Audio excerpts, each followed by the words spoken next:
Persaingan sport firing 250cc di Indonesia saat ini telah diikuti semua pabrikan sepeda motor Jepang kecuali Suzuki.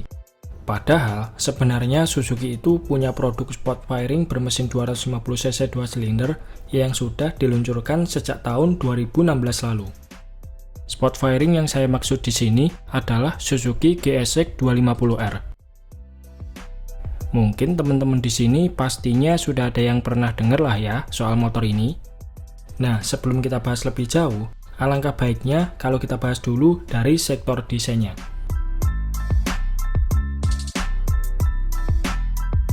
Secara penampilan, GSX 250R mengusung styling bodywork khas Suzuki GSX-R series.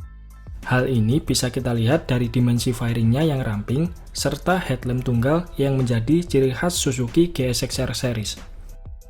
Varian warna dan striping yang ditawarkan GSX 250R juga nggak kalah menarik loh.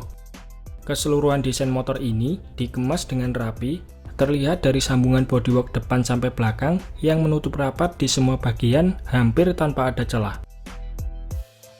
Desain GSX 250R ini terbilang lebih mending jika dibandingkan dengan Suzuki Gixxer 250 SF buatan India.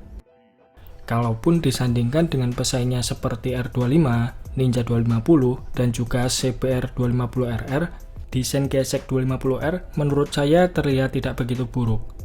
Kalau saja bagian mukanya dibuat sedikit lebih besar, mungkin bakalan lebih bagus lagi desainnya. Nah, bagaimana pendapat teman-teman sekalian? Apakah desain GSX 250R ini layak dan sesuai dengan selera pasar di Indonesia? Kalau secara desain sudah lumayan oke, lantas kenapa pihak Suzuki Indonesia tidak mendatangkan motor ini ke tanah air? Pertanyaan tersebut pastinya bikin terngiang-ngiang bikers di Indonesia, terutama bagi fans Suzuki yang menantikan kedatangan GSX 250R ini. Ada beberapa alasan yang menyebabkan Suzuki Indonesia enggan memboyong motor ini masuk ke pasar Indonesia. Nah, apa saja alasan itu? Oke, langsung saja kita bahas di sini.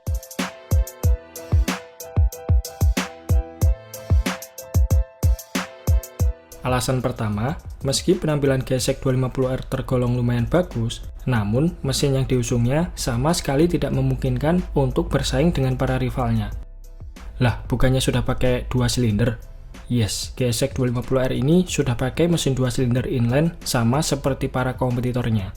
Tapi, basic mesinnya itu diambil dari Suzuki Inazuma GW250 yang mana konfigurasinya masih SOHC 2 klep per silinder. Sepertinya Suzuki tidak banyak merombak basic mesin dari Inazuma ini. Catatan tenaga yang mampu dihasilkan hanya berada di angka 24,7 horsepower di 8000 rpm serta torsi puncaknya 23,4 Nm pada 6500 rpm. Jelas tenaganya ini jauh di bawah rival-rivalnya. Bahkan kalau disandingkan dengan saudaranya Gixxer 250 maupun Ninja 250 SL yang notabene punya mesin 1 silinder, catatan power GSX 250R masih di bawah kedua motor tersebut. Pihak Suzuki sendiri menjelaskan bahwasannya GSX 250R tidak dibuat untuk menyaingi R25, CBR 250RR maupun Ninja 250. Melainkan GSX 250R dibuat sebagai sport tourer yang nyaman untuk penggunaan sehari-hari. Padahal, kalau dilihat-lihat, Yamaha R25 dan Ninja 250 itu sebenarnya juga masih ada DNA sport tourernya loh. Hal ini bisa kita lihat dari riding positionnya yang nggak terlalu nunduk. Berikut juga posisi stangnya yang terletak di atas triple clamp atau upper yoke, identik sekali dengan ciri khas sebuah sport tourer. Jadi kalau ngomongin kategori kelasnya, GSX 250R ini bisa dibilang serupa seperti Ninja 250 maupun Yamaha R25. Sepertinya Suzuki meluncurkan motor ini kurang serius dan terkesan agar tidak terlihat ketinggalan dari pabrikan lain, alias hanya tampil sebagai tim penggembira saja di kelas 250cc. Intinya kalau diboyong ke pasar Indonesia, GSX 250R sudah pasti jadi bulan-bulanan kompetitornya, apalagi fansboy kelas sport 250cc ini syarat akan gengsi dan adu performa.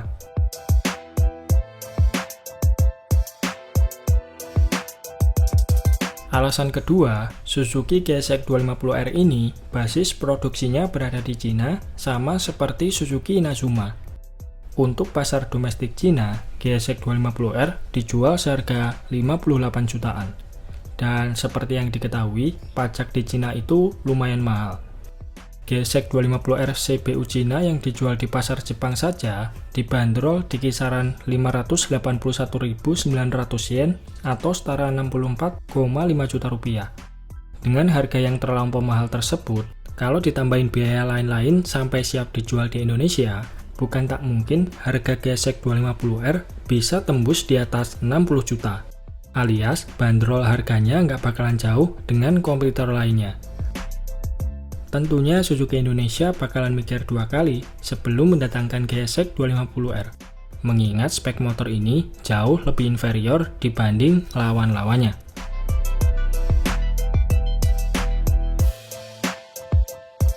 Alasan ketiga, market dari sport 250cc di Indonesia beberapa tahun terakhir cenderung stagnan dan tidak ada kenaikan.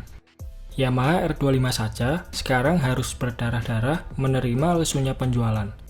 Sedangkan Ninja 250 dan CBR 250 mencoba bertahan di tengah keadaan pasar yang sepi. Melihat kondisi pasar sport 250cc yang perlahan meredup, tentunya hal ini membuat pihak Suzuki Indonesia tidak mau ambil resiko.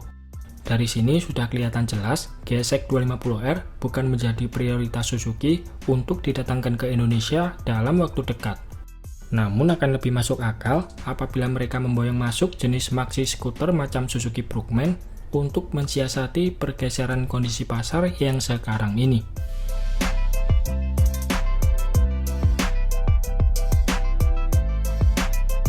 Alasan keempat, belajar dari pengalaman di masa lalu, sebenarnya Suzuki itu bukan pemain baru soal memasarkan kategori motor kelas 250cc.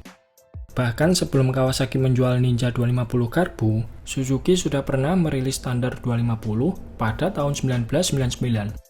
Kemudian, mereka juga sempat mendatangkan Suzuki Inazuma GW 250 pada tahun 2012.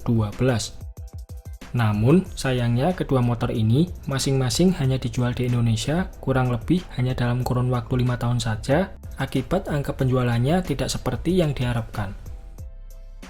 Berkaca dari pengalaman ini, pihak Suzuki Indonesia pastinya bertindak lebih hati-hati lagi soal memasarkan motor 250cc mereka agar pengalaman serupa tidak terjadi lagi. Dan karena alasan ini jugalah, kemungkinan peluang Suzuki GSX 250R diboyong masuk ke pasar Indonesia sangatlah kecil. Jadi buat fans Suzuki, diharapkan mesti banyak bersabar menanggapi hal ini.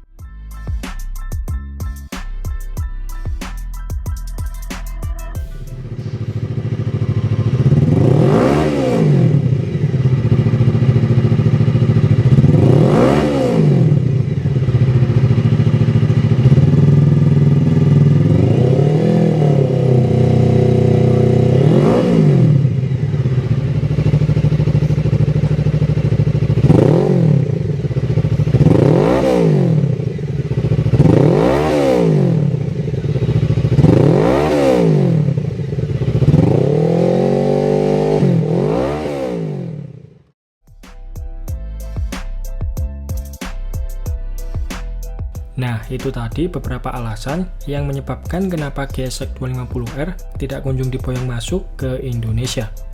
Terima kasih sudah menonton, sampai jumpa di video-video Bang Rossi selanjutnya.